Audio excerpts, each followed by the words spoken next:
Shalom, kali ini kita akan berbicara mengenai pengampunan dengan tema mengampuni is a must.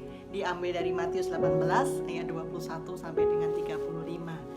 Di situ diceritakan bagaimana Petrus mendatangi Yesus dan bertanya, Tuhan, berapa kali kita harus mengampuni? Dikatakan 70 kali 7 kali ya, bukan 490 kali 7, tetapi dikalikan 7 lagi. Berapa ketemu hasilnya? Dikalikan 7 lagi. Maksudnya apa? Tidak terhingga.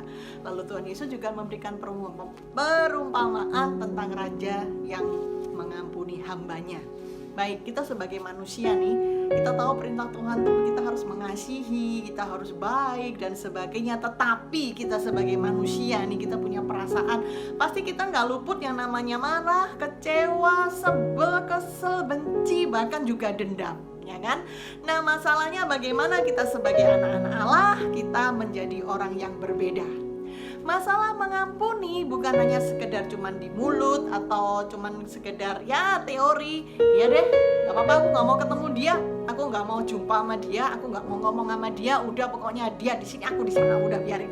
Nah, itu bukan belum mengampuni atau mengatakan udahlah gak usah mengampuni, pokoknya aku kan gak bales, aku kan gak jahat, aku kan gak bertindak seperti yang dia lakukan, udah selesai. No, itu juga belum mengampuni. Mengampuni kita kalau mau lihat parameternya adalah pada saat kita ketemu dengan orang itu atau pada saat kita membahas orang itu, hati kita nggak ada apa-apa, hati kita nggak ada perasaan apa-apa. Semua peristiwa yang dia lakukan kepada kita yang membuat kita sebel, kesel, kecewa, benci, marah atau sampai dendam, kita nggak mungkin lupa. Tetapi perasaan kita saat kita marah, saat kita dendam, saat kita kecewa, saat kita benci, sebel, kesel, itu yang udah gak ada lagi. Nah, itu berarti kita udah sukses namanya mengampuni. Tuhan mau kita selalu mengampuni, ya. Di perikop ini kita akan berbicara mengenai 3 hal. Yang pertama, perintah Tuhan untuk mengampuni tidak terbatas, yaitu apa? 70 kali 7 kali. Terus dia nyakitin aku, ya terus dia nyakitin aku, ya lagi dan lagi, sampai kapan? Sampai nggak tahu, ya, sampai seterusnya. Teman-teman, nggak gampang memang masalah mengampuni, tetapi satu hal, kalau kita melanggar perintah Tuhan, berarti kita berdosa. Dosa bukan hanya sekedar adalah perbuatan. Kita nyakitin orang, kalau kita merugikan, kalau kita ngomongin orang yang jelek, kalau kita melakukan sesuatu yang jahat, itu berarti kita melakukan. Tetapi dosa juga adalah pada saat kita nggak melakukan, pada saat kita diam aja, pada saat kita pasif, itu pun kita bisa berbuat dosa. Contohnya apa?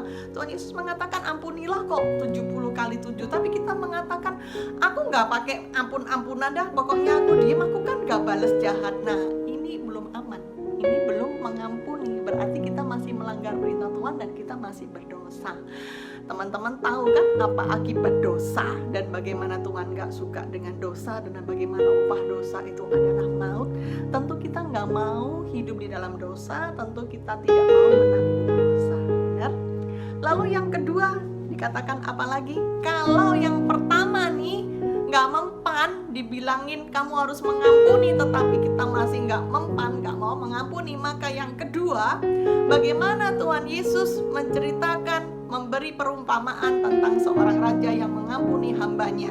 Di situ dikatakan raja itu ada satu hambanya yang utang 10.000 talenta, ya. 1 talenta itu 6.000 dinar. Berarti 10.000 talenta itu adalah 60 juta dinar hutangnya. Dan bahkan dia dengan segala miliknya, dia, istri dan seluruh keluarganya dijual seumur hidup untuk membayar hutang itu kayaknya juga nggak bisa. Makanya kalaupun dia dan seluruh keluarganya dijual plus segala harta miliknya untuk membayar, tetap nggak bisa membayar hutang yang dia punya. Nah, tetapi karena hamba ini memohon-mohon, Tuhan rajanya bilang ya udah deh, kamu aku ampuni. Teman-teman, ini berbicara masalah apa sih? Tuhan mau ingatkan kepada kita semua, teman-teman dan saya, bahwa kita semua ini, kita hidup berapa belas tahun atau berapa puluh tahun, kita semua nggak luput yang namanya dosa, ya. Dari pikiran, dari perbuatan, dari yang kita nggak nurut, dari yang aktif maupun yang pasif, dari kita sengaja maupun enggak, dari segala kemalasan kita, itu kita kalau ditumpuk-tumpuk hutang kita itu gede, Dosa kita tuh gede dan banyak sekali, dan itu kita bayangin ya, kalau kita hidup dengan dosa yang sedemikian banyaknya, wow, apa yang terjadi? Kita hidup mau cari Tuhan juga nggak bisa. Penghalang antara kamu dan aku, dikatakan Tuhan, ialah segala dosamu. Gimana kita mau membayangkan hidup tanpa Tuhan? Wow, kita mau berdoa sama siapa? Ada penghalang di antara kita dan Tuhan, gak enak kan, pasti gak enak.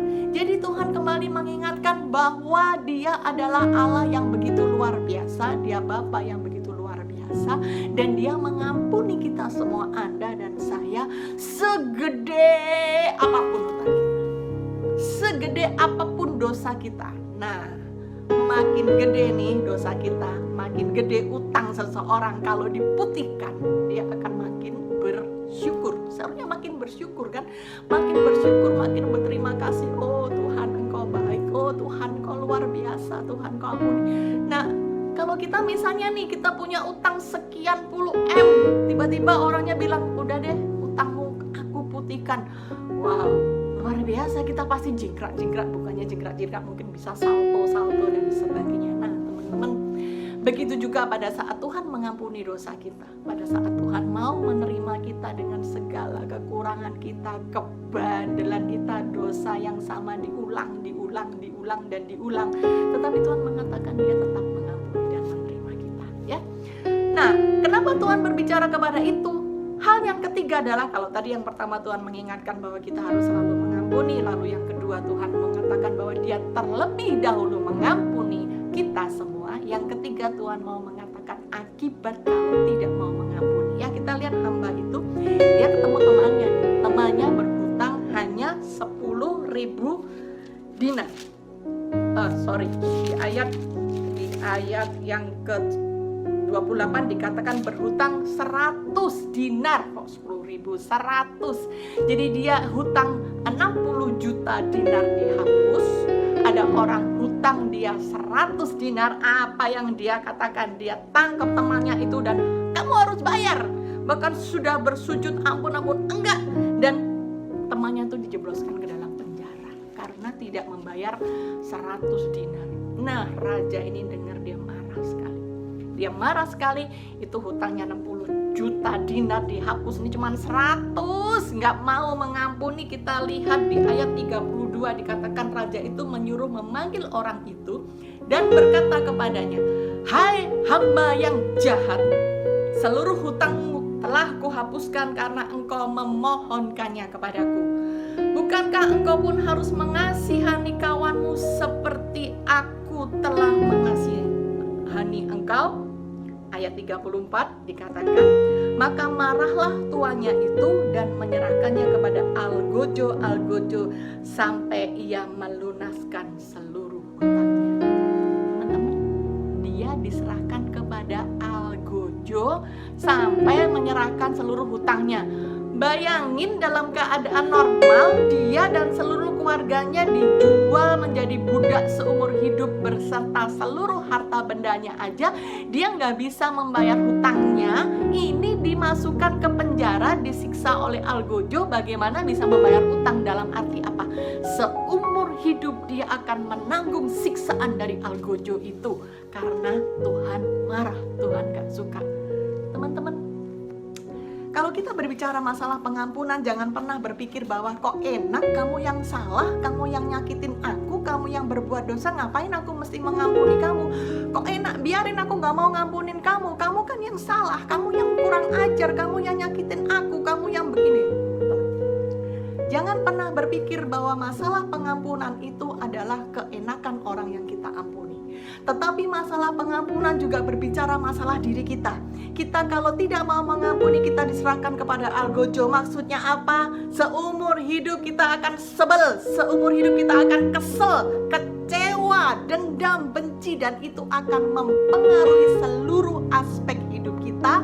Bagaimana kita hidup seumur hidup dengan perasaan negatif seperti itu, kita bisa mudah tersinggung, kita bisa mudah marah, kita bisa mudah benci, kita bisa mudah kecewa. Hubungan kita dengan keluarga gak bagus, hubungan kita dengan teman penuh dengan masalah, hubungan dengan orang lain gak baik karena kita menyimpan perasaan yang negatif, dan itu akan mempengaruhi seluruh diri kita, mulai dari pikiran, perasaan, sampai perbuatan dan ucapan kita. Itu semuanya nggak bagus. Apakah kita mau hidup seperti itu? Itu yang pertama mempengaruhi kita. Berarti kita udah diserahkan kepada algojo seumur hidup kita. Dan lagi Tuhan katakan Tuhan marah, Tuhan nggak mau. Kita maukah seperti itu? Kita maukah dalam hidup kita berdoa tidak ikat Tuhan? Kita tidak menemukan Tuhan, Tuhan tidak menjawab doa kita. Bahkan setelah kita meninggalkan dunia ini pun kita nggak ada tempat. Kita nggak mau seperti itu, kan? Mari teman-teman, mengampuni is a must. Mengampuni bukan pilihan tetapi suatu keharusan. Mari kita terus belajar untuk mengampuni. Kalau kita nggak mampu, teriak, Tuhan aku nggak mampu, tolong mampukan aku. Bersama dengan Tuhan kita akan mampu. Saudara terkasih, teman-temanku, mari terus belajar untuk mengampuni. Tuhan akan